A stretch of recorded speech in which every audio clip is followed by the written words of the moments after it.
I honestly don't know because I've never made a vision board. She slapped shit on a board. That's what she did. I don't know. I've never done it. I don't know if there's like directions. I need an assignment. Come on.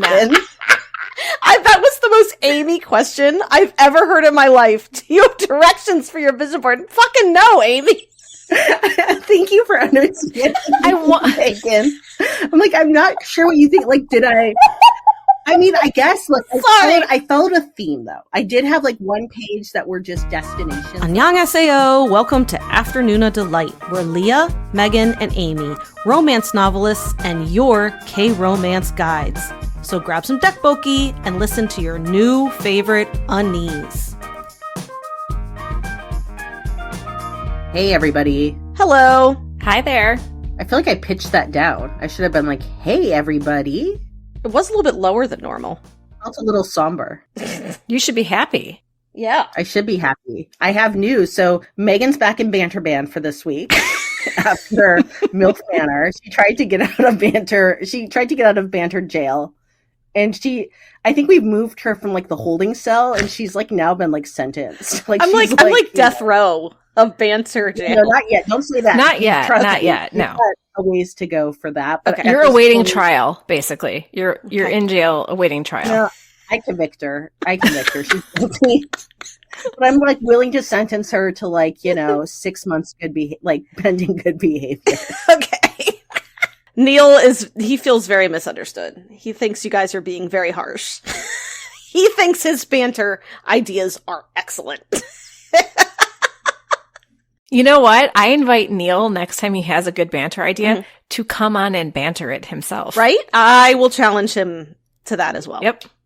Because maybe it was just delivery. Not that you don't have good delivery, Megan, but it was like a secondhand banter, right? You're right. So maybe that's what I'm missing is like Neil's firsthand delivery. I am manifesting in 2023 to meet Neil because, I don't know if listeners know, because since we don't live near each other, we rarely see each other. Like it's been literally years. Mm-hmm. Like 4 years since we've seen Megan. Mm-hmm. Megan, when did I see you last? 2019. So we were in New York together 2019. And Leah, I saw you 2021? Yeah, for an afternoon at Auntie Anne's pretzel shop in the subway in the station. basement of the basement of the train station. Right. Yeah. But yeah, we've never met Neil, and this would be a true delight to meet Neil. He loves you guys. Sometimes he'll be like, we'll like talk about something. He'll be like, well, what do the girls think? And I never know if he means like my college friends or you guys. And a lot of times he means you guys. I don't know if he like doesn't trust my college friends. I feel like we do need to bring Neil into the pod. All right, one of these days at some point. But yeah, Leah, tell us about your news. Yeah. So my news is. Did you hear that? Yeah, absolutely. Yeah. Okay, good. In October, my middle child and myself are going to Seoul, which is very exciting. So exciting. Yeah, and I'm going to say that, like, we started the year off being like, what are we manifesting this year? So, I also learned there's a lot of manifesting podcasts out there. And a lot of them, I don't know if I subscribe to. I listened to them when I was like, not for me, but I don't also want to judge it because I don't want to like put the bad juju out. But I was like, there were some things I was looking to manifest. And I made a vision board. I made a series of vision boards that I stapled into a little journal. And I was looking at, and I stopped looking at it a week and a half ago, but I'm going to start looking at that shit again real fast. Because what happened was one of the pages I did was a picture of all the places that I want to go to. And in my series of pictures, one of the images was South Korea and primarily Seoul. And so, I've been like, I have been wanting to go. My daughter's been studying Korean. I would just like to do this trip. I think it would be fun. I'm not really sure how we're going to make it work, but I'm just going to put it out there to the universe again that this year I want to go. And look, I understand that I'm coming from a place of extreme privilege here, but my phone rang last weekend and it was my dad.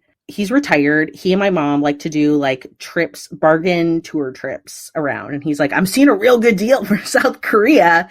Do you want to go? Tell me, because I'm going to book it right now. And I was like, sure, like this doesn't feel very real, but like, yeah, I mean, of course I'd go to South Korea with you, Dad. And like, yeah, that was it. Next thing I knew, we had a ticket booked. So we are going for a very short trip. It is only, I think, going to be like 6 days on the ground.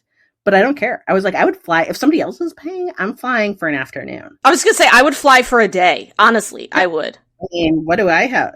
Yeah. Yeah. Yeah, if it's more time in the plane than it is on the ground, if it's on someone else's dime, all right. Yeah.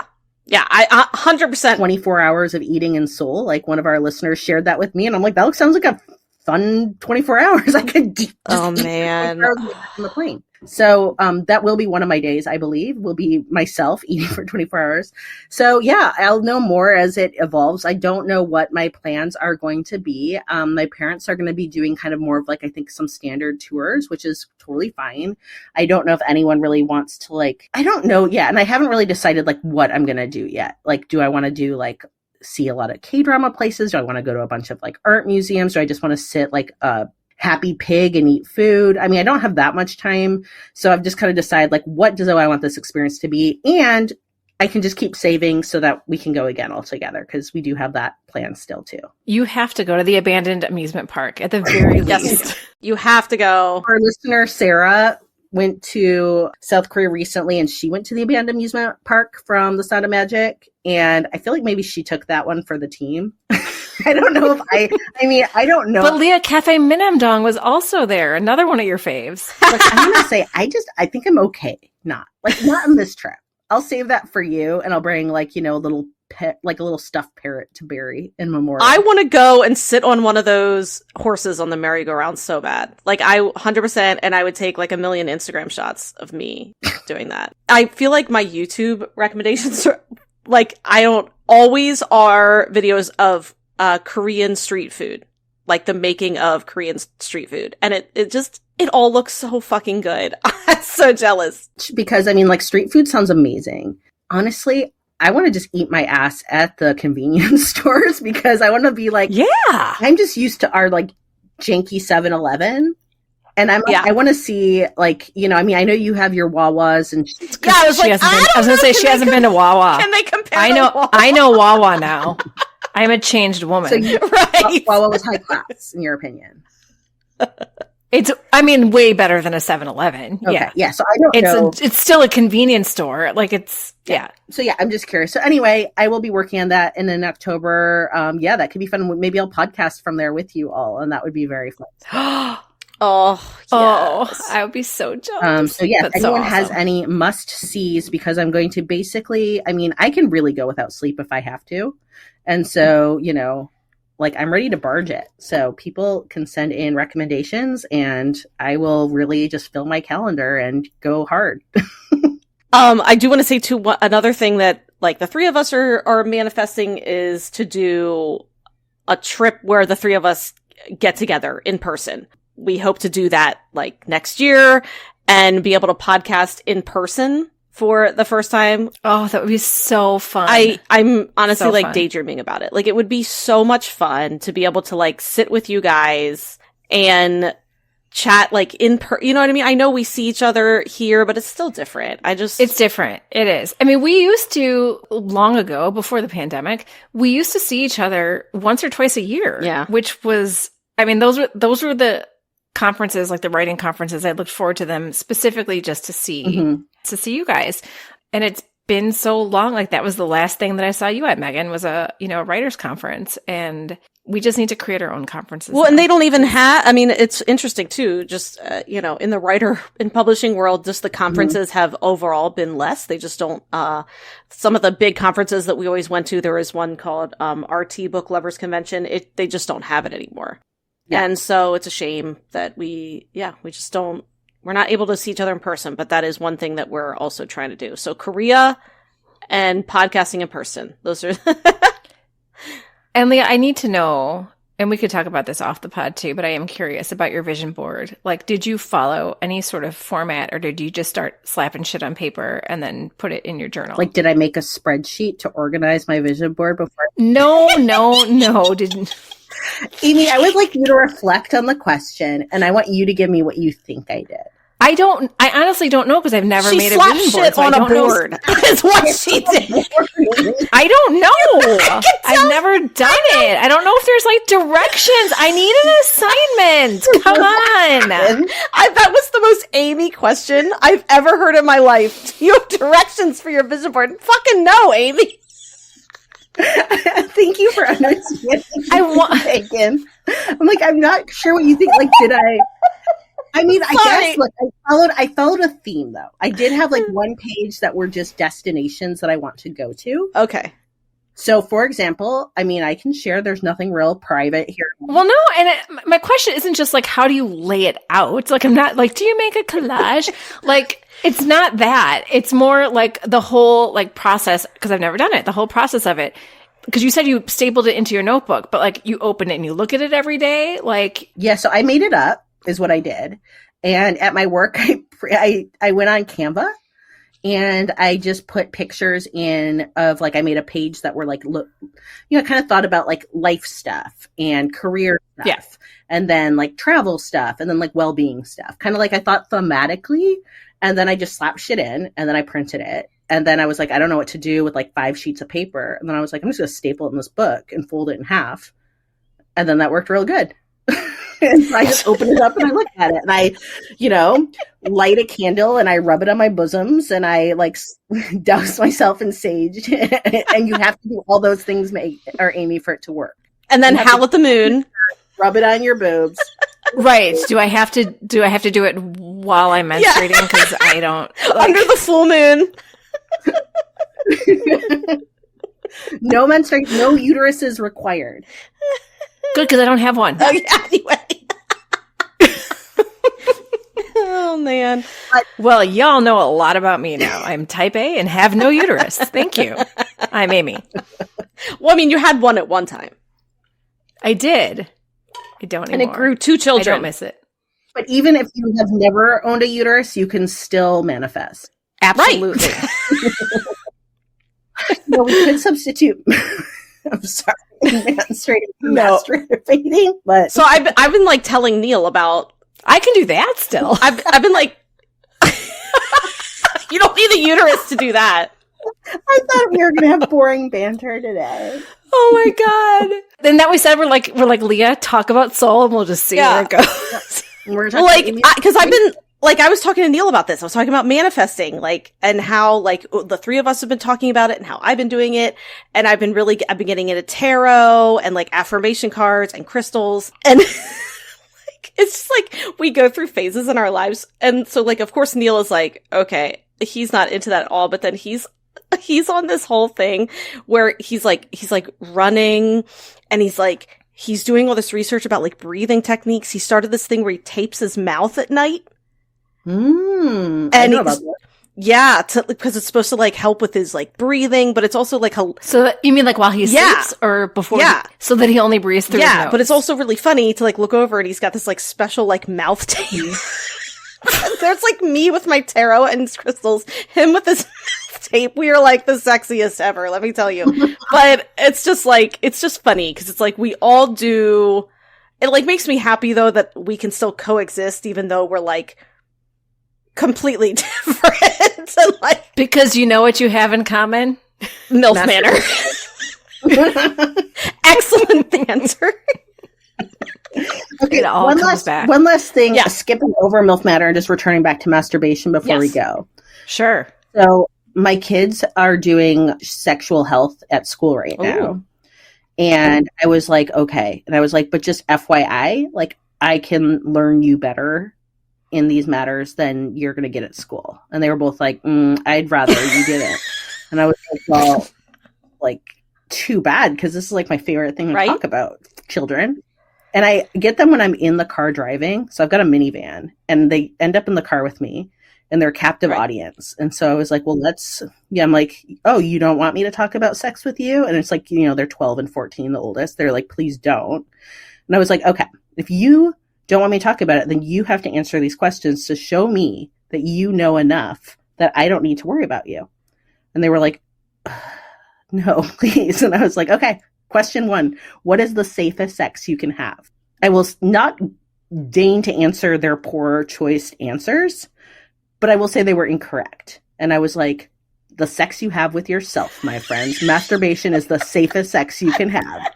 At which point, they asked if they could be pulled, if I could pull over the man and let them. You mean they didn't just open the door and like tuck and roll?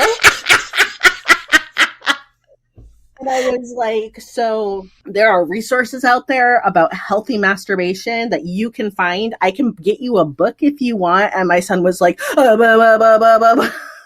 but I was trying to normalize just open questions. And here's the thing is, I think they don't like it because, I mean, like, who wants to hear about it from their mom? But at the same time, I feel like they were like, no, but they did have one. Oh, they definitely did. Yeah. Yeah, absolutely. Did. Yeah. And at least now they know it's okay to talk about it with you, even if they never, ever want to again. Oh, I think they've always known. I think they just lived in sadness of the days I choose to bring it up. Yeah, Dane started asking me the other day. He was like, so, like, none of my friends have read your books, right? And I was like, absolutely not. And he's like, okay. And he's like, so, but like when I'm in high school, and I was like, meaning he's like, when his friends are in high school, are they going to read my books? And then I was kind of like, I mean, I don't know. I mean, they're readily available. Someone's going to read. Right. Someone's going to read. I would read your books. Yeah. I was like, I mean, oh boy, this is going to be fun. Especially because Dane is like really reserved and he's just like, hell no, it's going to be hard. One of my friends' dads wrote romance when I was in high school. And you can bet your ass I read his books, but they were Christian romances. Oh, yeah. And so, like, there wasn't a lot of, but that was the same family. Okay, last thing. And I'm really going to We need to get started because I'm going to derail this badly. And then I'm going to bring it back. I even know how to segue it. Okay. So this friend, we went and had a sleepover at her house in high school. And we decided, being young teen girls, that what we were going to do was go to the video store and we were going to rent an adult movie and watch it in her basement together. But we were not 18. So we dressed up one of my friends like a crazy, quote unquote, older person. We just made her look crazy and told her she had to go into the back and get the movie. And she did. I don't even know what she was thinking. She was in like a grandma wig and like a hat with flowers. We thought it was hilarious. So she picked out a movie called Edward Penis Hands. And she brought it back and we put it on in the basement and we turned on. None of us had seen like an adult movie before. And so it comes on and it's as you would imagine. If you've seen Edward Scissorhands, and we were like, ah! Yeah. And then we're like, gross, turn it off. And then I think we were like, let's go to Denny's. Did we take the tape out? No. Did we actually stop the tape? No, we just turned off the TV. So her nice, sweet, like, very religious family came downstairs. We came back from Denny's and Edward Penis Hands was laying in the front yard. And it was a big deal. And my segue is that Edward Penis Hands pays an homage to Edward Scissorhands, who is a dark and brooding, misunderstood anti-hero. Which is what we're talking about tonight. With love between fairy and devil. Woohoo! Finally. You just likened the Moon Supreme. Yeah, I'm to Edward Penis Hands. No, Edward Scissorhands. No, but it goes back. It does go back. All right, Amy, take it away.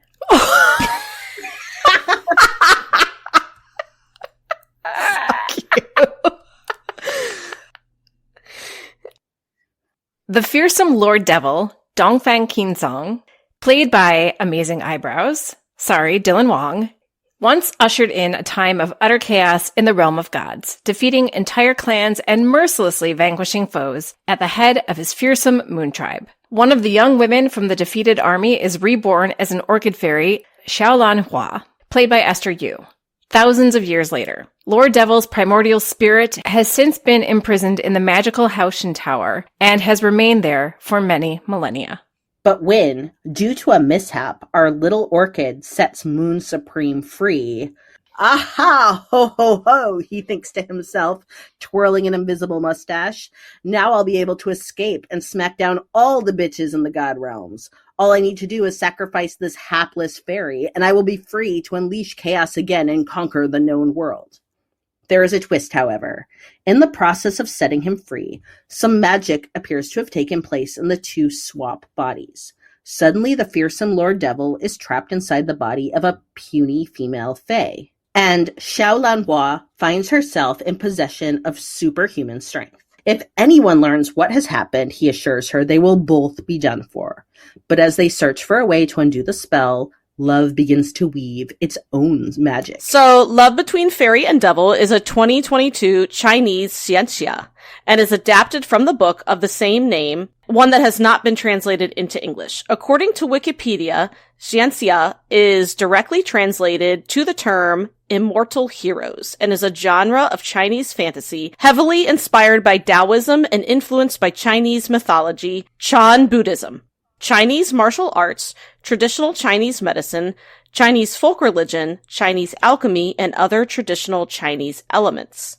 A xian is an immortal or a fairy, a kind of transcendent being from Chinese mythology, particularly of Taoist legends. Xia is usually translated as hero or vigilante, but specifically implies a person who is brave, chivalrous, righteous, and defiant. So this series is heavy on the CGI, amazing on the costumes, explosive with the chemistry, stellar with the OST, and savage on the emotions. It's also the first C-drama we've done on the pod. So let's get into it. We'll start out first with the non-spoiler section. We'll let you know once we switch over. Okay, and one quick disclaimer is our apologies that, I know that we already struggle a lot to try to tonally get a lot of Korean words properly said. And so introducing Chinese tonight, we have keys out. We've listened to YouTube pronunciations of words.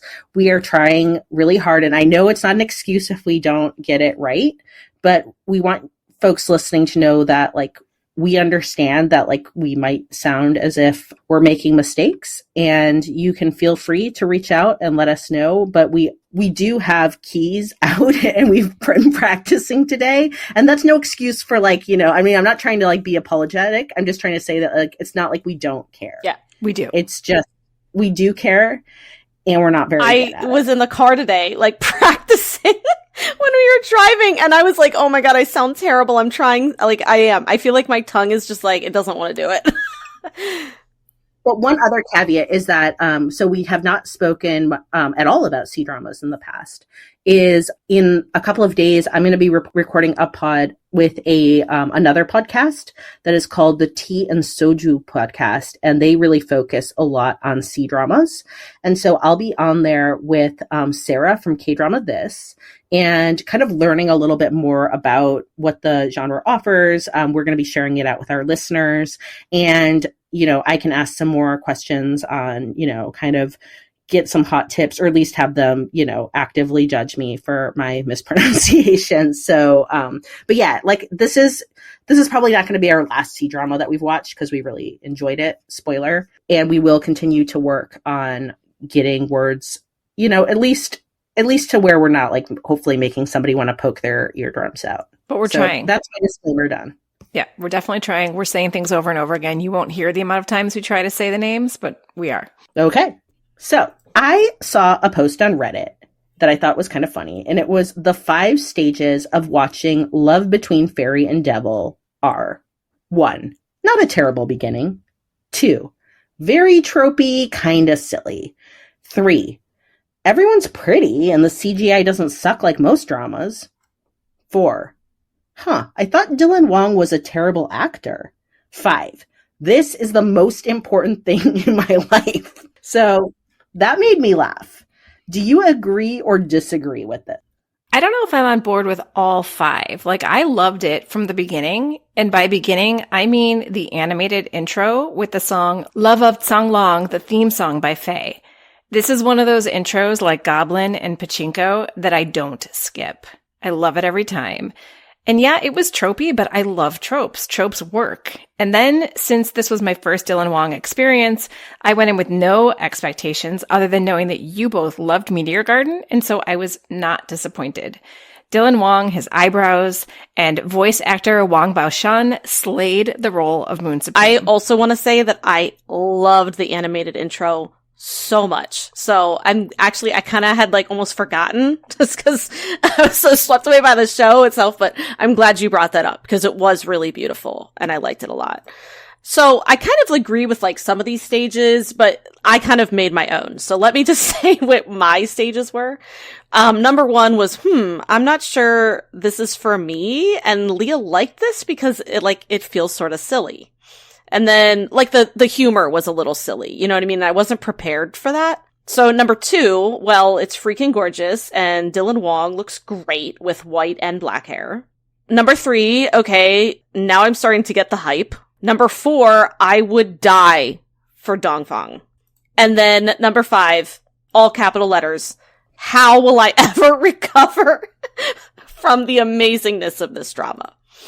So, yeah, I mean, here's the deal. I like Dylan Wong in Meteor Garden. So you're not going to hear Dylan Wong slander from me because I did like him there. I just, he clearly can play the vulnerable asshole very well.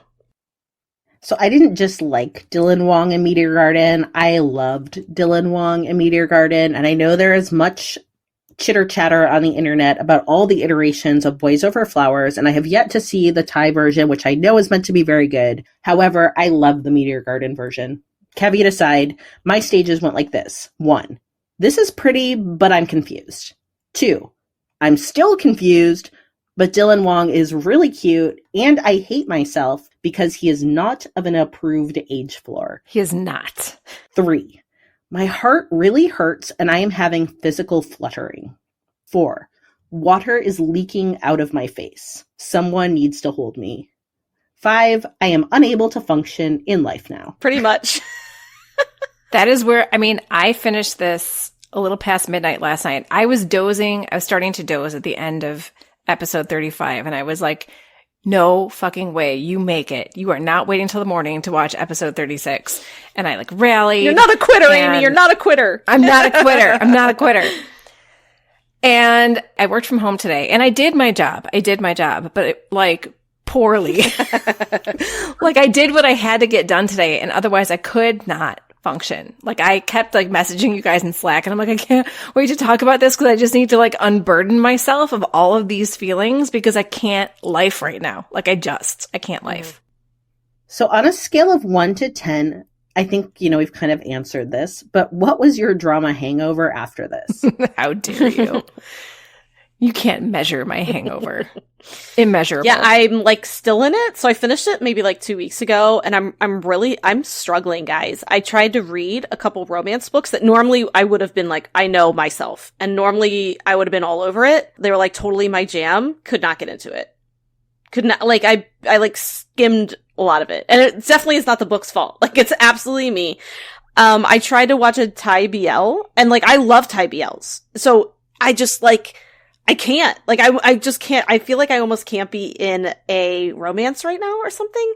So I've been watching The Last of Us on HBO Max, which isn't even a K-drama, but cause I'm I guess I'll just watch zombies because I can't. I'm still stuck in this hangover. It's okay. I'll be fine. But I did post, I cried so hard and I posted a picture of my crying face on Patreon and everyone sympathized. So thank you to everyone who did that.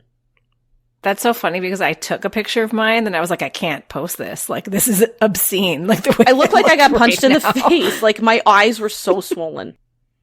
So, yeah, I had to do a hard switch to do the glory for the pod. And then I've just been kind of racking up Thai BLs actually, because for me, I think it's that I just haven't been able to get a cishet love story to work for me while I've processed through this drama. And I think I'm finally ready to do that now, but it's been 6 weeks. So Amy, did you cry more? I'm really belaboring the crying, but did you cry more in this or Goblin? It's really funny that you put this question on here because when I got here, I was oh my gosh, this is exactly my thought process last night. I'm okay, which one killed me more? And I think it's hard to say because I think I cried just as hard in both dramas, to the point of swollen eyes and headache, but I definitely cried more often in Love Between Fairy and Devil. I would list like all the scenes that made me like hiccuping sob, but this is the no spoilers section. So let's just say that I got in bed with my laptop last night to finish the last few episodes and had the audacity to not first grab tissue. And literally within the first like minutes of pressing play, I was a mess. And I had to like pause it, go to the bathroom, get like a wad of toilet paper, and then get back in bed because I was a mess. All right. So, Megan, we did touch on the fact that, I feel like Dylan Wong can get some hate out there in like drama land. I'm not seeing why.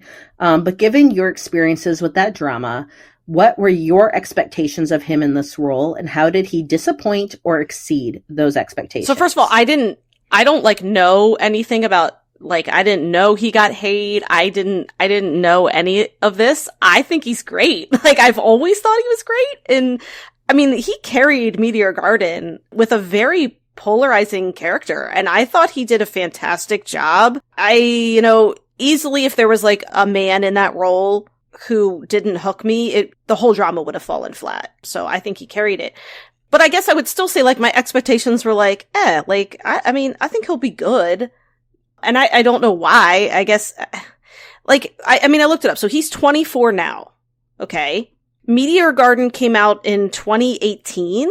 So he filmed that when he was like, why are you doing the math? Well, why? I guess, but it's just like, my point is he was like it was like a kid. He might have filmed that at like 17, 18, maybe. It killed me when I saw he was only 24. Right? I can't believe he's only 24.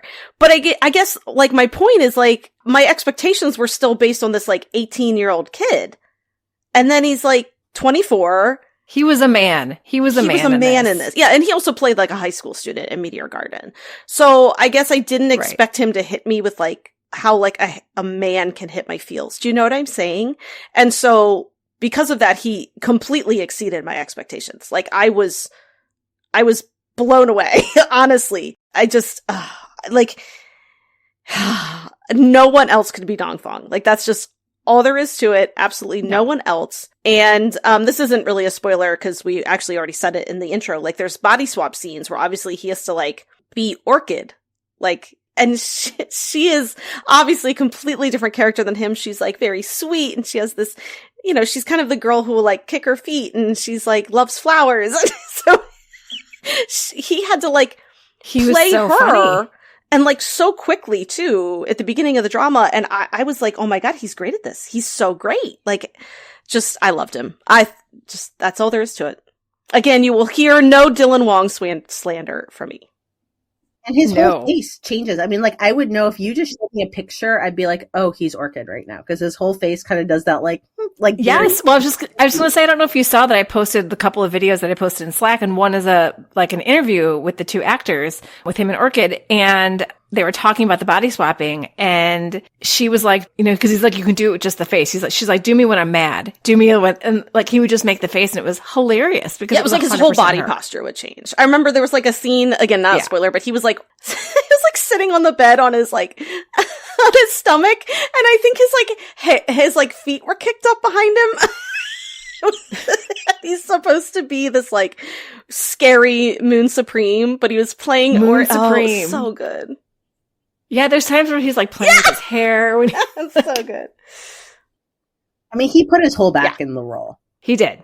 And his eyebrows. I can't stop with the eyebrows. Like, they deserve their own credit. His eyebrows are amazing. All right, Leah. Why can't you remember the name to this drama? Like, for real, ever? So I am the one who calls all my children like every name in the house, including like the dogs and the cats and the lizards. So, I mean, I am going to use that as my excuse, that hand to chest. I can never get the English name of this drama right. Like, I just cannot. I'm like blocked in it. So I'll be talking about it like, I just love a fairy and devil. The drama Fairy Loves Devil. You should go watch the movie or the drama Devil and Fairy Love. So I just sound like I'm like the cracked out grandma that's always like, I just love that Devil and Fairy drama. As long as you know where to go to watch it, that's all that matters. Netflix and Mickey. And Aichi. Also, there's an anime version of it on Aichi as well. Oh. Or I don't know if anime is the right term, but there's a cartoon version. Okay. So, Amy and Megan, this question is for you. I watched this before the two of you, like around the Christmas holidays. While you didn't leave me hanging for years like you did with Mr. Sunshine, I did have to suffer alone for quite some time. What do you have to say for yourselves? I was on a book deadline, but also, like, what was I even doing? Like, what was I watching? Like, I went and looked at our schedule. I'm like, why was I not watching this? Like, what was life before Orchid and Moon Supreme? I don't even know. Yeah, I don't accept your book deadline as an excuse because you were like a Goblin rewatch. And I'm like, everyone should be watching this. And you're like, yeah, I mean, it looks all right. I'm like, oh my God. I mean, I would say my excuse is just like, it was different. And that just should, you know what? I kind of had the same feeling. I remember when I first started watching Crash Landing on You, and I was like, this is different. And I have to like get used to it. I have to like get comfortable. And it was like kind of the same thing with Love Between Fairy and Devil. I had to like get used to like the difference, you know, the language, the way the story was written. But then of course, like stories are universal. And as soon as I like really got into it and the characters and the love, then I was like, okay, this is everything. So I don't know why. I was on a deadline too. I was on a book deadline too. And then you made me watch The Glory, which fucked me up for a Nobody while. Made you do anything. No. You decided to watch The Glory like the second it came out. But that's because we were going to watch it for the pod, and I just decided to knock out those 8 episodes that ended up not being 8 episodes. Knock out that really short drama. Fucker. Anyway, so... Which is how I... So yeah, and you know what? I regret, obviously, waiting. I should have trusted Leah much more. Same, because I did have to then binge this, which you would have anyway. Was both enjoyable and painful because of all the emotion all the time. I mean, the second half just killed me. I watched this drama in 3 days. How? Over the active holiday period. By pissing off my fucking husband, who was like, what are you doing? It's like Christmas Eve. And I'm like, like, go away. I've got to finish this show. I'm busy with Orchid. You. Kids, you want to have Christmas? Christmas is canceled. I'm with Moon Supreme now. Okay, what made you start it? Was it because Sarah was watching it? Like, who got you hooked on it? Well, okay, so as gross and as inappropriate, and I acknowledge fully that it is not okay to have thought that Dylan Wong in Meteor Garden was attractive. I don't even want to think about it, okay? Like, I didn't have, like, big... I wasn't that gross, but I was, like, into... I don't know. What do I even say? I liked him in Meteor Garden. Okay, you were 5 years younger, too. Yeah. There you go. So give yourself a little wiggle room there. I mean, so I was 38 and he was 18. Great. That doesn't sound so good. No, and I mean, like, look, I wasn't gonna go call him up. I was just like, I really like him and I am endeared to the role. I wasn't like gonna, go slip him my. I love how that's why you're like, why did you do the math? Yeah, I didn't join his fan group or something, but I was just aware of him, and I thought he was amazing. Like, I was obsessed with Meteor Garden, and this was before I actually didn't watch K-dramas because of Meteor Garden, because I enjoyed Meteor Garden. I just fell into it randomly and enjoyed it so much. And then I was like, oh, there's Boys Over Flowers, and I looked at it. I'm like, well, fuck, I don't want look at that perm. Like, I'm all good. Yeah, no, they're not Dylan Wong.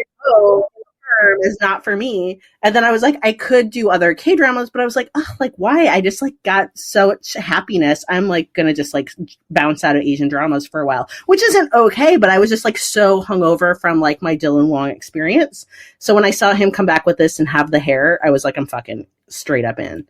Yeah, the costuming in this, everything was just beyond amazing and gorgeous. So Leah and Amy, you're both fans of the new adult fantasy romance court series by Sarah J. Maas. Without specific spoilers, what are some parallels between Moon Supreme's character and the hero in that series? Leah, I want you to go first because you watched this first and you kept coming at me saying, Amy, he is Rhysand. Amy, he is Rhysand. You have to watch this. I have to give it to, all I can say is if you know, you know. You know. If you've read the court series and you really love the character of Rhysand, you're gonna like this character. Because I feel like, and I think, Amy, you do a good job of unpacking kind of without spoilers what it is. But in our last podcast, we talked about emotional boo-boos and kind of the fascination and love that many of us carry for a character who's like deeply damaged but goes through a healing arc. And Rhysand was a character that very much does that. And is a character who's also like, I mean, they're an anti-hero, but they do bad things. Like, it's not like they have never not done bad things. But you find like the motivations why, and then that becomes more sympathetic, even if you're like, you have made some very bad choices. Yes. Right. There's like the moral gray area, but they're doing it for good, for what they think is good. Right. And again, I don't want to give spoilers for either the book or for the drama, but that was one thing that I found so compelling about this. And it's one thing that it was like the big stumbling block in the romance was this sort of moral gray area of how to solve the problem between the two tribes, basically. And I think that's a really well-written anti-hero, is when you have that person who believes that they're the hero of their own story, right? Believes that they're doing what they're doing for their people, whatever, even if it means some horrible stuff for other people. That's super compelling. And that's why I love stuff like this. And you are 100% on the money. Like, I cannot give a better Western book comp than specifically the second book in that series, The Court of Mist and Fury. Which is the best one. Yeah, I mean, it is the best one. And I probably reread The Court of Mist and Fury. And I mean, you have to read book 1 to read book 2. You can't just jump into book 2. I don't like to talk about book 3. It didn't work. No judgment if you love it, but it wasn't for me. But book 2... I mean, I read book 2 once a year, probably. It's fantastic. All right. So what is, because we're still in the non-spoiler section, what is a comp for this drama? And Amy, just bring out the dead horse. I mean, I have to. I'm going to say it. All right. Goblin. All right. It's the only thing I can think of. Because really, I don't think that they're so wildly different, but there's a lot of like same sort of like tropes, right? And universal fantasy butter. So it has so many of the same tropes, regardless of them taking place in such different worlds, the dramas. And I don't know if I can point out the similarities without giving big spoilers for each, but if you're into big magical romances with tragic consequences, epic love that spans centuries, and heroes and heroines willing to make ultimate sacrifices for love, then both of these dramas offer Yeah, I don't know. that. I mean, this is hard for me because personally I haven't like felt and like I watched anything that was a good comp. It's just so epic.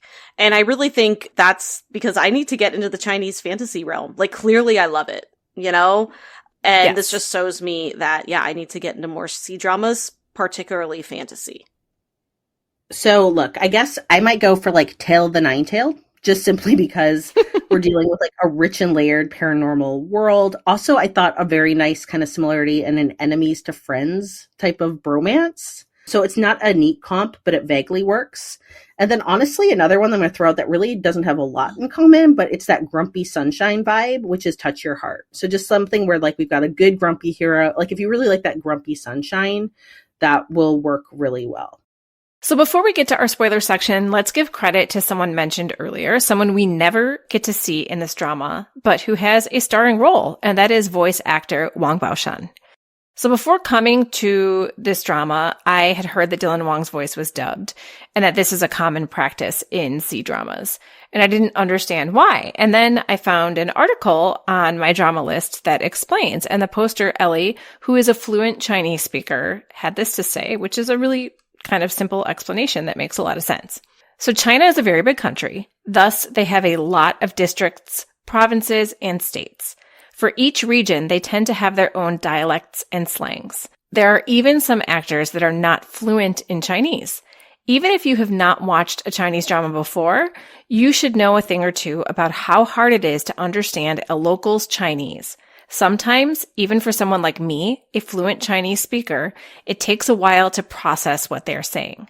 Therefore, it is a wise choice for the production team to just find someone to dub over. What voice actors do are provide a standard and easy to understand Chinese where accents, dialects, and slangs are eliminated to keep the consistency. So I thought this was really interesting and it made a lot of sense. Yet at the same time I found this post, I also found a Chinese C-drama reviewer on YouTube, not for this drama, but for C-dramas in general, who mentions that the flip side to this is that you get to know your favorite voices really well and then start recognizing them all over the place, which could take you out of a drama at times because you could be seeing like all these different actors, but they all have the same voice because they're all being dubbed by the same person. So my question for the two of you, Leah and Megan, is were you aware of the dubbing when you watched? And what do you think about the idea of ubiquitous voices? Would it pull you out of the moment? Or would you just accept that many of your favorite main characters have the same voice just as many of your favorite K-dramas star Song Dong-il? You guys gave me a heads up about the dubbing, but to be honest, I didn't notice. So I think if I understood Mandarin, it would be more obvious because I think I would just be able to notice like the mouth. I don't know. I just think I would be able to notice. Like I think I would notice like an English speaking actor being dubbed, but I don't think it just wasn't obvious to me. Cause I'm like reading the subtitles. You know what I mean? I really like that explanation though. And it kind of makes sense to me. Even some English accents from the UK, I can't understand them. Like flat out. Do not know what they're it's so, the accents are so thick. So it makes sense to me, you know, like I said, like you said, like China's such a huge country that you're going to get some dialects that are almost so difficult to understand, I guess, to like more of like the general populace or whatever. So that it makes a lot of sense.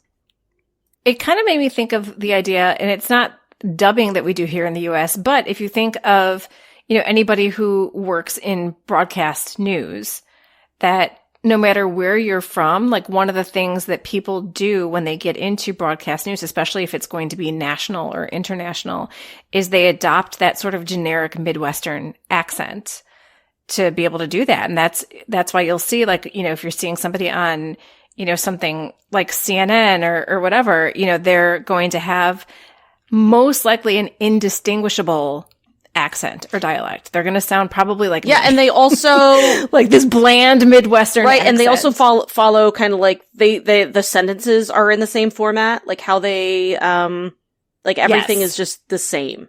Yeah. Like intonation and that intonation. Like that. Thank you. That's the word I was like. Intonation. It actually makes me think of going back to like old Hollywood too, where, you know, there was that like fake, like sort of mid-Atlantic accent where it was like, you know, come here, big boy. You know, you know, like that kind of thing where it's like, they're not British. They're not American. What is that accent? And it was just this like sort of accent that you adopted in the early years of Hollywood. It makes me think of Peaky Blinders. I can't watch Peaky Blinders without subtitles. I have no idea what they're saying. I have to watch Peaky Blinders with subtitles as well. And I'll bring this question also to, you know, the podcast I said I was going to do with K-Drama This and Tea and Soju. And so I'll ask them about it too, because I'm sure they'll have a lot of good perspectives about it. And for me, did I notice? Yes, but like, look, when I want to, I'll just turn my brain off to something. And so I just turn my brain right off to it. And so I was like, I refuse to be like bothered or notice it. And so I am going to just keep watching. And I didn't know, I mean, because I've never heard Dylan Wong's voice before because I didn't watch Media Garden yet. I will say yet. So I didn't know. And the only reason I knew this before is because Sarah from K-Drama This had posted about it on Instagram. And she's like, you know, at first I was disappointed, but it's one of my favorite voice actors. And so I was like, oh, so this is a thing. And I wanted to learn more about it. I don't know what, you know, because it's only our first C-drama, I don't know what it would be like to then go watch a bunch of dramas with a bunch of different actors that you see visually being voiced by the same person. You know what I mean? Like that would be an interesting experience. And I don't want to belabor this point, but enough people have commented on it that I think that it would be odd not to mention it, is that the heroine's voice is very distinctive and it's very high. And some people had reactions to it. And so I really like the heroine and I really had like no problems with her characterizations and how she evolved over time. So like, is it something that some people might find distracting? Yes, they have. It personally didn't affect me or my viewing of it. And it is her real voice. And I'm not knocking her real voice because by the time you get to the end of episode 1, it's her acting too, and it's meant to be that because that voice fits Orchid. And then when they body swap, her voice fits Dongfang Kinsong. And then later in the drama, as her character evolves, her voice changes with the character as well. Yeah, I think her voice, it was just very, very high and very, sort of innocent sounding, but it goes with the character. And it didn't. And she's an ingenue character. And so it kind of fit that for me. Yes, and it's meant to be like that. She wasn't boring ingenue. She wasn't a water bottle character to me. No. All right. Well, let's get to our favorite part of every week, which is our K-pop rec of the week. And somebody wrote to us and was like, why don't you play the K-pop music when you do the K-pop rec of the week? And I was like, that would be a lovely thing to do. And we would really like to do that. However, there is copyright and we can't just be putting... It would cost us millions of dollars to purchase the music to share it. So that's why we do, we do have the Spotify that Megan has, and I will start adding all the songs to the show notes as well. Okay, if you go to our website, which is afternoonadelight.com, we do have our K-pop rec playlist there, so you can find it easily from Spotify. And then I will start putting it in the show notes for the pod too, just so folks, because obviously it's fun to listen to what we're talking about with kind of some immediacy. But if anyone was wondering why we don't do that, it's because we're not Beyonce and we don't have money to pay for those rights. So this week I'm going to go with a girl group, and I don't know how to pronounce their name. It might be like Viviz. It's Viviz. And they just debuted in 2022, but I think some of their members have been in like other groups, you know what I mean? And the song is called Pull Up, and it's just fun. Like, I just love girl group songs. They're just kind of fun, and they're kind of like, the bass is kind of hard hitting. Like, that's always, songs that make you want to dance. It's always my favorite. So yeah, today's rec is Pull Up by Viviz. If you enjoy our podcast, you have our patrons to thank, at least in part. Afternoona Delight Patreon allows us to keep creating content for y'all to enjoy. Thank you so much to everyone who is supporting us there. And not to brag, but our Patreon community is pretty awesome. And you can join at a tier that feels good to you. Gain access to fun perks like K-drama posts, monthly Patreon-only bonus podcasts, and even a live K-drama support group on Zoom. Because we know firsthand what it's like to have no one to talk to about those crazy plot twists, amazing characters, and all those feelings. And look, no one should have to walk that walk alone.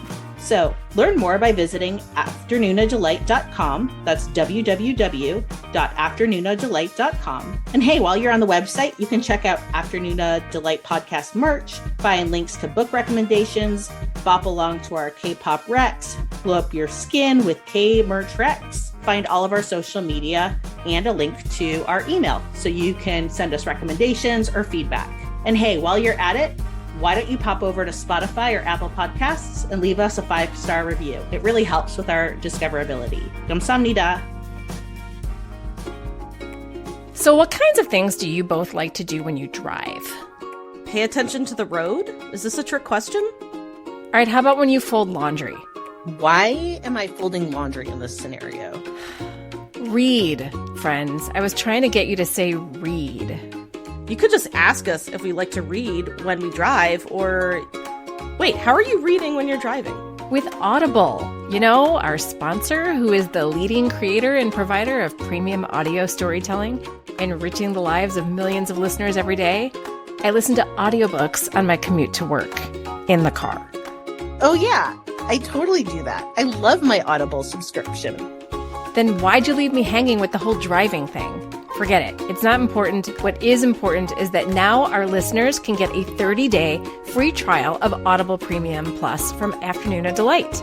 Do you know what they get with that free trial? Actually, I do. They get 1 audiobook credit, 2 if they are Prime members, which is good for any premium selection, and they get to keep that audiobook. They also get the whole Audible Plus catalog of podcasts like Afternoona Delight, audiobooks, guided wellness, and Audible originals. And with the Plus catalog, you can listen all you want, no credits needed. And Audible sends you a reminder email before your trial ends. Sounds like a great way to spend 30 days to me, especially if you're heading outside for a walk, have a long commute to work, or just want to hear one of many talented narrators really bring your book to life. All you have to do is go to www.audibletrial.com/Afternoona to sign up, and you're ready to download your first listen. Enjoy! So now we are in the spoiler section. So if you do not plan on watching the drama, or you don't mind spoilers, or you've seen the drama, stick around. If not, this is your off-ramp and you can come back after you have sobbed yourself into a little raisin. Megan and Amy, how do you think that the heroine demonstrates agency or doesn't? I think Orchid is a force to be reckoned with. Like, even when she doesn't know how strong she is, she does what she wants when she wants, even when she thinks that Moon Supreme might kill her. I mean, she even beats him to the punch. She beats Dongfang Qinsong to the punch by proposing to him before he can propose to her. She asks him to marry her, to be her husband. And like, I loved it so much. She makes this bracelet and she asks him to marry her. And you can tell that he's like, what the fuck? I was just going to ask you that. It was so cute. And then he puts the bracelet on. Yeah, I mean, she has sort of this, we talked about her voice. I personally did love it, but she does have sort of this like damsel in distress voice. And not that I don't love like a good damsel in distress. So like, don't get me wrong, but she's just so much more complicated. She's smart and she has morals and ethics that truly make sense to her character. And she's always true to her character. Like, she's always true to herself. And I think on the surface, it seems like her character doesn't have that much agency, because she's sort of this like fairy worker bee that's basically like, she was told what to do and she just did her job. And then she's also kept as like a hostage, or sort of a hostage prisoner, for like over, half the drama. But in reality, she does have a lot of choices, and she makes her choices with care and thoughtfulness, and you almost kind of always knew the choice she was going to make, like truly in your heart as you're watching it, because she's written so well. She's so consistent. And when it's revealed that she's a goddess who's essentially, I'm boiling it down, but whose job it is to like bring peace, it all makes so much sense. Like, because she was always that in her heart. I guess it didn't feel like this, like, deus ex machina. When it was revealed that she was this goddess, it felt like obviously it was written, but I just mean there's a lot of times in shows and dramas where you feel like that was, like, thrown in. And in this one, it didn't. It felt consistent and right, and I loved it. It was carried throughout it. Like, it built onto that. Like, She didn't know why, but her blood could, like, bring plants back to life, right? Yeah, I feel like it was always foreshadowed, but you don't know what it's foreshadowing. Like, you have no idea, but exactly. Yet you look back and you're like, oh my god, that was foreshadowed many times. And it's, again, so consistent with her character. What is Moon Supreme's core wound or emotional wound, which if you listen to our last podcast, you'd know all about? And how does Orchid help him heal from that? I'm sorry, I went deep on this one. No, I love it. Go. Okay, so I'm going to divide this into magical wound and natural wound. So Moon Supreme's magical wound is that his emotions were tortured out of him, and the life force, it was drained from his 7 emotions tree so that the emotions would not cloud his judgment as a ruler. But the natural wound of all of this comes from who removed his emotions and how Moon Supreme perceived that. And it was Dongfang Qinsong's father who tortured him to remove his emotions in order to be the Moon Supreme that the Moon tribe needed. And what this gave us was a boy who loved and adored his father, feeling abandoned and unworthy of love by the one person who had the power to either give or take that love from him. Yes, Orchid initiated his healing by giving life back to his tree and planting some of her life force within him, but it was his reconciliation with his father and understanding that his father loved him so much that it pained him to learn that Dongfang Qinsong was the one of his 2 sons with the power to be the Moon Supreme. He didn't want it to be Dongfang Qinsong, yet at the same time, when he knew his son was meant to rule, because he was the only one who could, wield hellfire, he did what he he thought was necessary to make him all powerful because his father didn't understand that ruling with compassion was actually a greater power than ruling with fear. And that's kind of like Dongfang Qinsong's arc, is learning that lesson. I mean, yeah, you summed it up. I just want to add that entire plot line of him of learning that his 7 emotions tree was essentially frozen, so he couldn't feel emotion. And then him gaining those emotions back was amazing. Absolutely amazing. And you want to know what it reminded me of? It reminded me of, sometimes people talk about how like some mental health medication does that. Like when you're depressed, depression is often an absence of feelings. It's not like you're just sad. It's that you literally feel nothing. It's like apathy. Depression is terrible like that because it's like an emptiness. And I've heard people say that when they are medicated for depression, they start getting their emotions back, but they come at like really weird times. So they'll like cry at like right, cause they're just like getting these emotions like assaulted back into their brain. You know what I mean? So they'll like laugh inappropriately or they'll cry at weird times because it needs to like kind of, it's rebalancing the chemicals. Yes, it's rebalancing the chemistry, and it made me think of that. And I don't know if that, is at all what but I liked it because I just felt that was such a universal thing. And I don't know, if you have depression, maybe you would like it because that is what happened with him. He would like, he was having a really hard time when these emotions started coming back because he would like cry and he didn't know what to do, and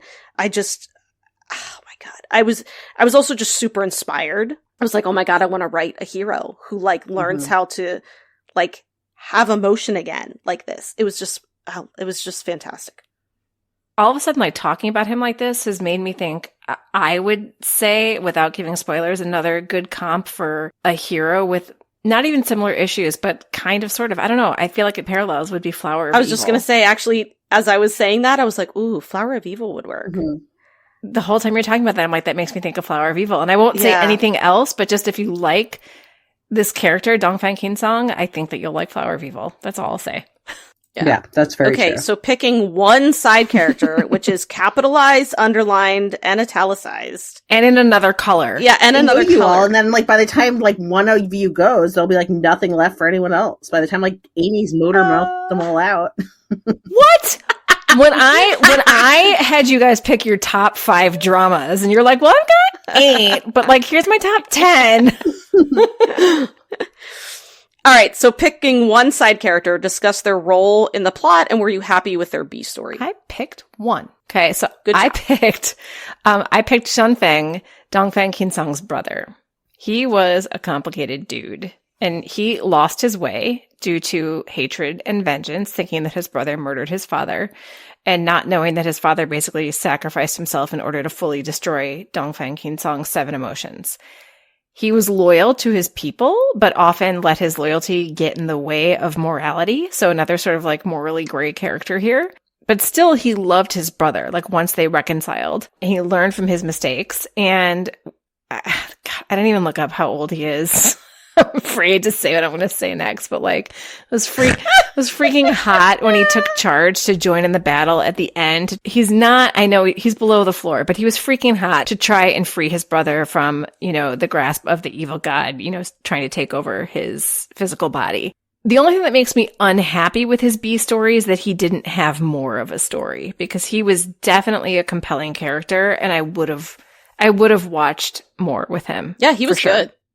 I loved him. I mean, this is really hard, honestly, because the cast was so great, and there were tons of amazing side stories with great arcs. I mean, so many characters had like full arcs. But I'm going to go with Geely. She is a merchant who befriends Orchid, but I mean, I'm simplifying this, but I mean, it's a complicated plot, all of it. But she turns out she is a spy. However, she falls for Moon Supreme's kind of loyal, like sidekick, kinda, Shan Cui, or Black Dragon. Although I do have to say, as an aside, like, I still don't understand how a man who can shift into a massive flying dragon, I don't know how he's less powerful than the Moon Supreme. I know the whole Hellfire thing, but he's a fucking huge flying dragon, and he's massive. Anyway, so Geely has, you know, a pretty classic core wound. I don't want to like diminish it, but it's just, you know, it's a good emotional wound that is tropey and we've seen before, but it's done really well. So she grew up poor and an orphan. So money and survival is everything to her. And she admits that it's selfish. Like, she's selfish. She's like, my main, because no one ever puts her first. So she's going to put her first. And to a degree, I like love that about her. I thought she was really funny too. She was. And I loved her outfits, but whatever. I loved her hair. Yeah, I loved her hair. That like pinned yes, forward. I want to do it. She was so cute. But in the end, she's also part fairy, which is a plot twist that I didn't see coming. So basically, her mother was part of the Moon Tribe, and her father is of the fairy realm. And that does come into play as part of the plot. But I like how she came to basically see the sacrifices of others for their loved ones. And I'm also always a sucker for a character who thinks they are unlovable, and they're forced to accept love.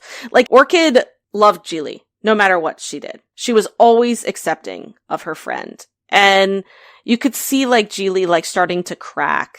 And, you know, in the end, she was willing to put her life on the line for Orchid and her beloved Black Dragon, which their romance was like so pure. Like, Black Dragon was like kind of a himbo. Like, it's just like this big innocent frickin' dragon. And I just loved him. What's a himbo? A himbo is like a bimbo, but a... Oh, is it a Hemsworth bro? No, it's like a he, like a himbo. He, but a bimbo. Anyway, and she got an HEA with her Black Dragon, and it made me so happy because I do think she deserved it. Because I truly feel like she tried to do a lot of the right things. Yeah, I thought she was great, and she was really cute. So I'm going to just give a quick shout out to Don Yin. We meet her as kind of the bullying fairy. So no, she is not burning Orchid with like a hot iron. She's not like a total psychopath, but you know, she's not nice. And she's a pretty privileged daughter of one of the senior immortals.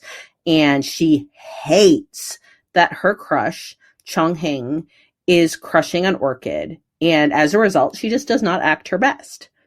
However, and this was such a relief, she's not just there to make Orchid not like the other girls or fairies.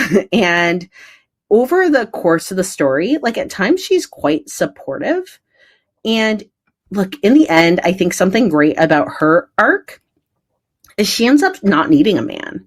Like, she's a queen in her own right. Actually, she's better because she becomes a mother effing war god, replacing, like, you know, her old crush who she becomes friends with and doesn't want to be war god anymore. And so she's like, yeah, I'll be war god. And I'm like, yes, you do you, Don Yin. You do you. I thought that was one of the best endings for all the characters. I loved that about yeah, she Don was great. Yin. Yeah. So there were a lot of morally gray characters in the story. How do you feel like that contributed to your enjoyment or not? I think we've all kind of expressed our love for like the morally gray character, and I love it, especially when it's a main, like the main hero. I love it because I think that gives the most room for growth, but I also think it makes them unpredictable too, because you don't know what decisions they're going to make because they're not playing with the same sort of moral deck that you are, right? So yeah, I think that keeps you on your toes as a viewer and makes the story more interesting. And like, come on, it's the fantasy of like loving the bad boy too. The bad boy who's really got, you know, the marshmallow center and the heart. Yeah, I mean, it's interesting because you have Orchid, who's like the moral high ground always, pretty much, the entire drama. And then everyone else falls on a spectrum like below that. And you kind of don't know where in the spectrum and how far they're going to fall. Because some fell pretty far before they were able to, like, come back up. And then how about pick one bolded, underlined, italicized, and another color scene that gave you epic romantic fuzzies? So when Orchid is celebrating with the Moon Tribe ladies, like, they're kind of, like, having a little get-together, and they're, like, dressed up in their, like, Moon Tribe outfits. And Dongfang kind of, like, hides behind like a tree because he just wants to like make sure she's okay, you know, because that's who he is. He's kind of like a stalker.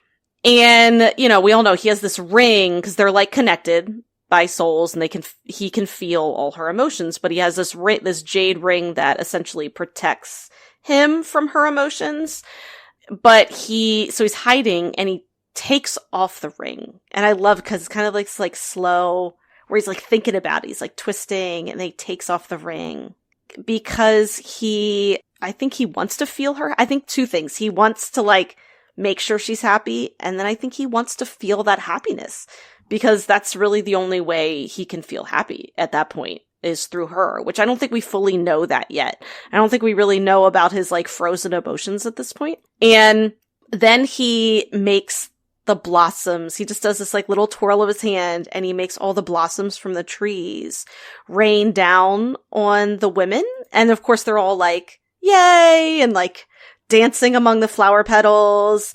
And he's just there and he smiles. And I think it's like one of the first times in the drama that he smiles, but it's like this little secret smile as he just stands there with his ring off while Orchid and all the ladies are like twirling in the flower petals. And I'm just like, are you kidding me? Like that, everything about that scene, I think about it a lot and I love it so much. And it just, everything about it feels so romantic to me because he did it. It's like he wants to feel the happiness, but he also wants to make sure she's happy. Like that's all he wants. He just wants her to be happy.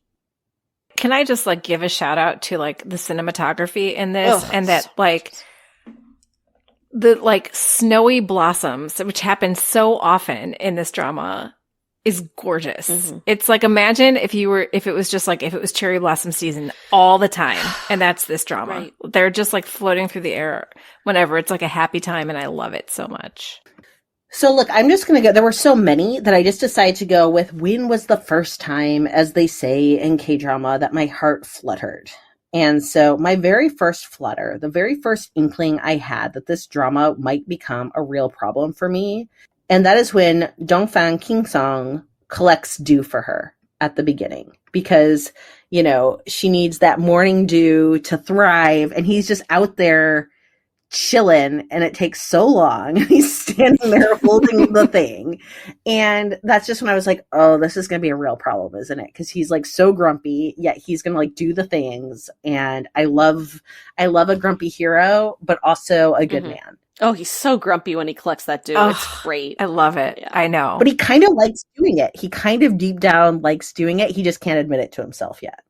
One thing I want to say really quick before I even get to mine that we've talked about it, but we haven't really said it. Like they are connected by this curse. They're connected by this one heart curse. And so it is this thing. It's because of who she is, right? But we don't know that she's a goddess, but it's part of who she is that when they first meet and they accidentally kiss and they do the body swap, they also become connected where basically like he can feel her feelings and he can feel her pain, you know, whether it's happy or sad. And that's also one of the things that has kept her his prisoners, because if she dies, he dies kind of thing. And so that's another great like obstacle in the romance is this thing that whether they want to be together or not, the only way for them to both survive is for them to both survive kind of thing. And I love that. But my little romantic fuzzies moment was in episode 27. And talk about, this is another good sort of agency moment for Orchid, because it's when Orchid is saying goodbye to Chung-hang at the shore and tells him now that she knows the full range of emotion, that she understands that her affection that she's always had for him has been gratitude rather than love, and that she does not love him. And she gives him back the Firefly Stone, and basically in doing so is telling him that her heart is with, you know, the Moon Supreme. And Chung-hang graciously accepts her decision, even though he still loves her, and then he leaves. But meanwhile, like they have gone off to talk privately away from Dongfang Kingsong, and he's like just kind of, they're on this shore, they're on the beach, and he's just kind of like shuffling his feet in the sand. And he, you know, he doesn't want to know what they're talking about, yet he does. And it's, you know, it's very cute. So, you know, he's been out of earshot, and then she comes back to him and, you know, he wants to know if everything went okay. And she's like, well, actually, I'm kind of tired and I don't really want to walk all the way back. And then like in the tropiest of tropey moves, this is Moon Supreme in like his Moon Supreme garb, like the long black robes and everything, grabs her and throws her on his back and does the tropey piggyback ride. And that just made me so happy. We're all, you can't see us, but we're all like giddy smiling like right now. It's like, when that happened, I was like, I can't even believe that just happened. And I do want to say one thing, because I'm known as not being a love triangle lover on this podcast. This was a love triangle that I loved, done right. Yes. And there were a couple reasons.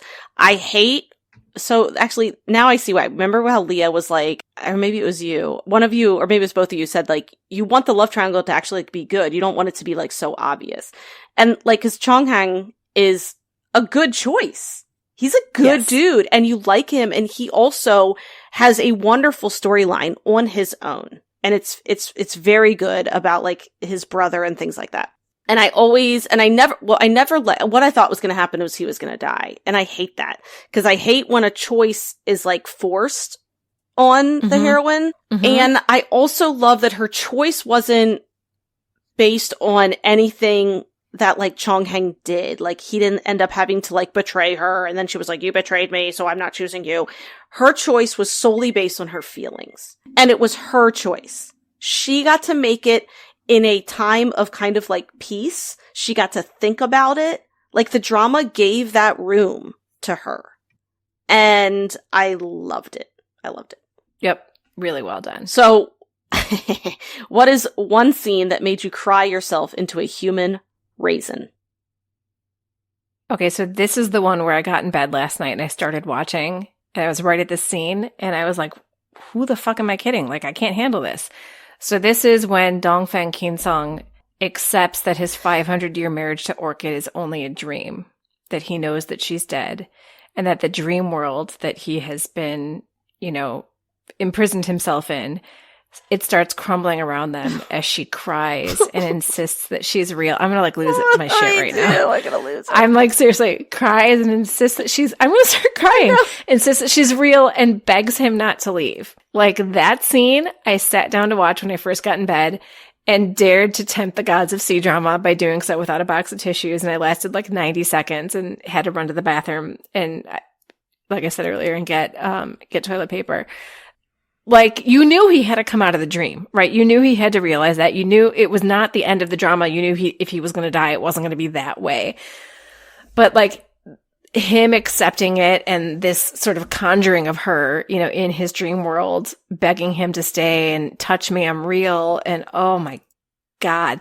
And meanwhile, the whole, like, fake Arbiter Hall is, like, crumbling and rising up. And it's gorgeous. Like, it's the best CGI to ever CGI, like this scene, I think. I can't. Oh my God.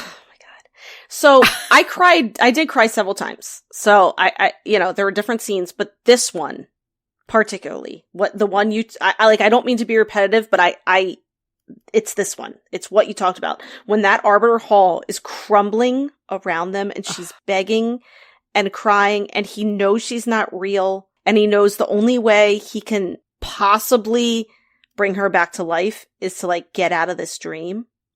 And he doesn't want to leave. And I remember I messaged Leah as I had just gotten to the beginning of that episode when he's like lying there, like when he's like, in that dream and he's just lying there surrounded by like his burning primordial spirit. And I said to Leah, like, look, if you're not willing to like burn up your soul to stay in a dream with me, then like, I don't want you. Like that is like, that beats the tunnel of love. That beats the hell knife bridge. Like, I'm sorry. It beats everything. All that I'm looking for on Tinder, you guys. Like, that's all I'm looking for. Yeah, if he's not willing to burn his soul to stay in a dream with you, then like, why bother? Why bother? No. And, that entire thing too, where, oh my God, I can't take it.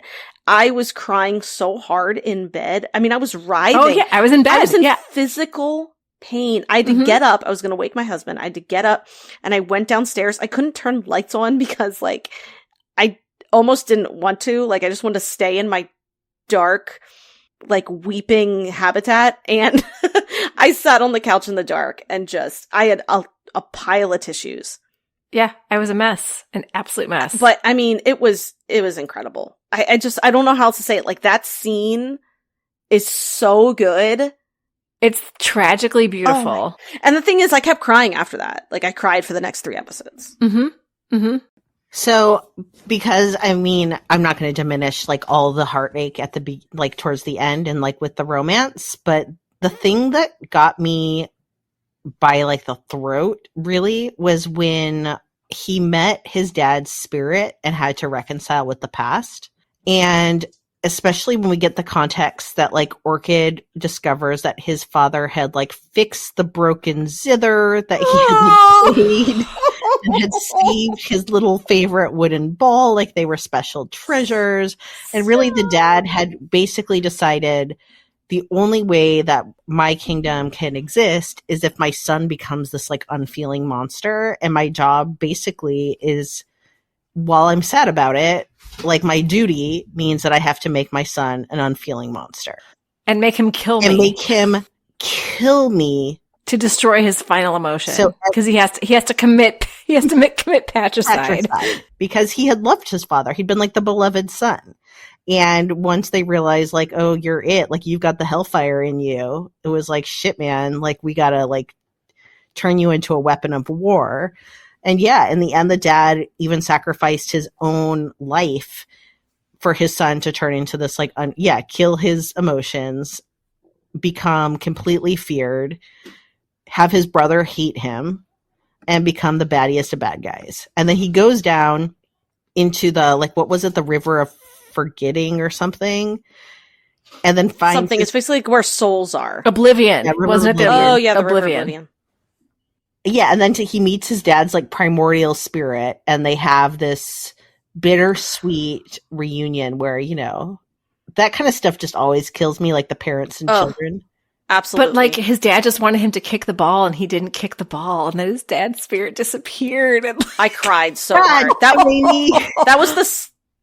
It hurts. It hurt. I know. I cried.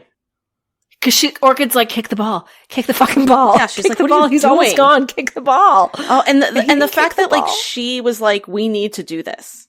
Like you know what I mean? Just the fact, she's so good. Yeah, and she like knew what to do because she's like a good person. And that's another thing too. Like it wasn't just like the plot sweeping her along. Like she was like, no, this is the choice we're gonna make. And I fucking loved it.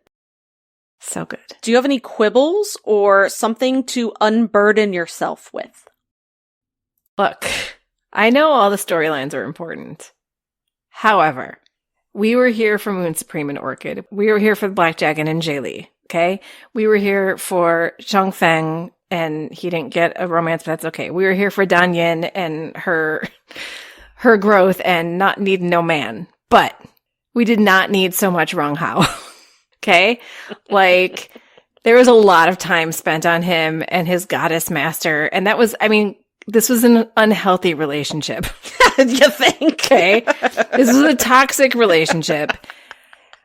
I don't even know what kind of relationship it was because she turned him into an immortal when he was a child. So I don't know what, he was a homeless, blind child that she took in and had him made immortal. And then all of a sudden he's got all these powers and she's the god of war. And she, you know, sacrifices herself in war to save her people, like all good, you know, goddesses do.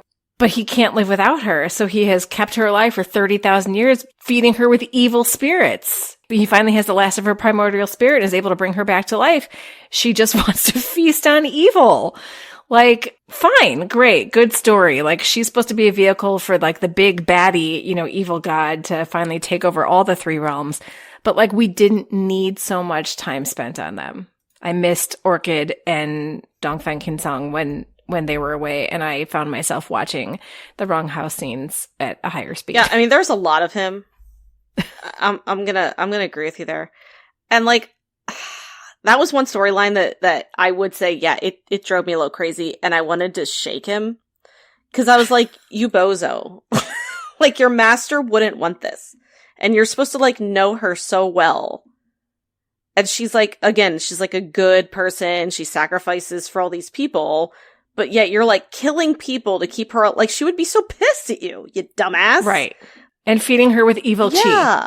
I will say, their joint death scene was fucking awesome. That was so good.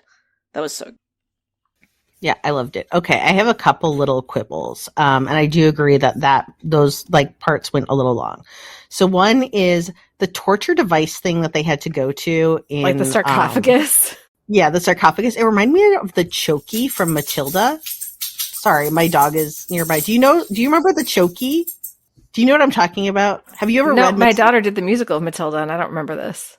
So yeah, I mean, I've definitely read it. I don't remember. Punchbowl, who's like the baddie school teacher, has built this instrument of torture called the Chokey.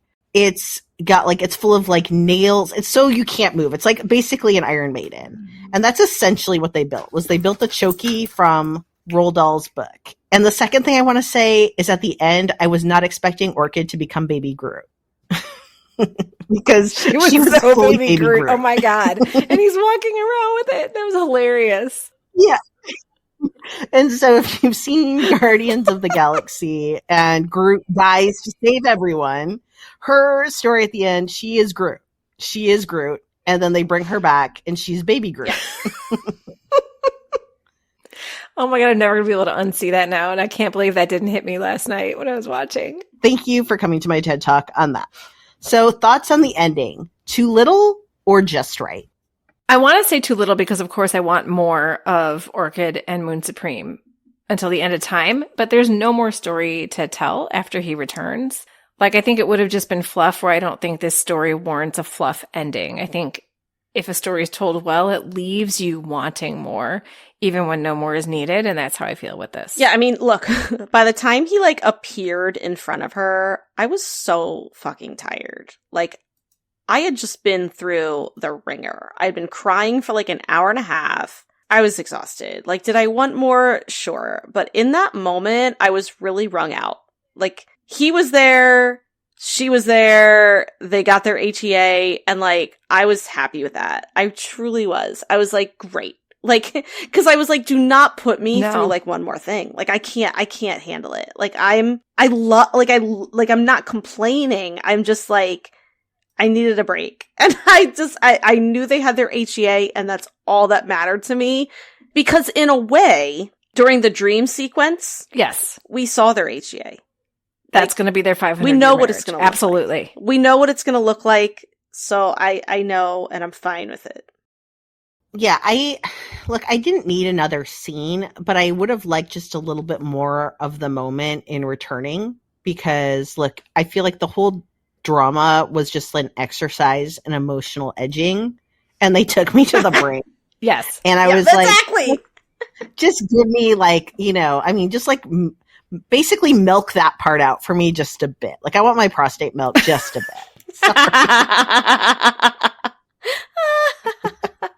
No, I totally agree. I just want to add, I think it was someone on Instagram. Someone sent us a link to an article, I think. And, it talks about a lot of like Easter eggs that I didn't see. Yeah, so we're going to put that in the show notes. I just really, if you like really want to geek out on this drama, go read. I mean, we could do a 2-hour podcast just on this article. So like it's good stuff. It's like I couldn't even cover all the stuff that was listed. Yeah, but it's really good stuff. So I just wanted to like add that. We'll put it in the show notes because it's great. Yes. And like, I thank you, Leah, for getting us to watch this. I'm sorry that you had to go all through that edging by yourself. It was during amazing. The holidays.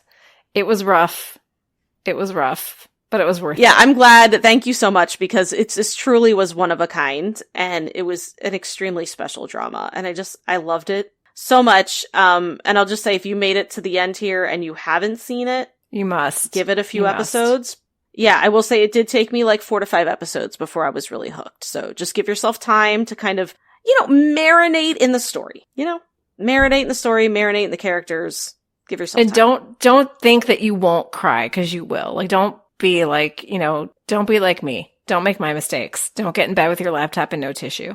And as much as I enjoy a really good emotional edging, nothing milks my prostate more than having both of you apologize to me and tell me I'm right. Well, you were right, Leah. I get that very right. Yeah. Tell me again. Oh my God. You were right, Leah. All right. You were right. On that note, oh, jeez. I'm editing this shit out if we don't stop soon. I need to kiss you now for a different reason. Oh my God. Yeah. All right. Thank you for listening, everyone. Okay. Annyeong. Kamsahamnida. Thank you for listening to Afternoona Delight. Where can you find us outside the pod? Head on over to afternoonadelight.com.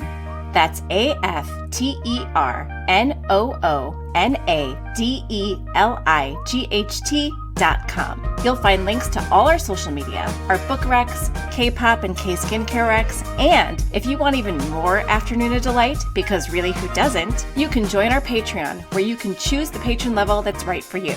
Join in daily K-drama conversations, listen to bonus podcast episodes just for patrons, and participate in our monthly live K-drama support group via Zoom. We can't wait for you to be a part of the community. Until next time, annyeong!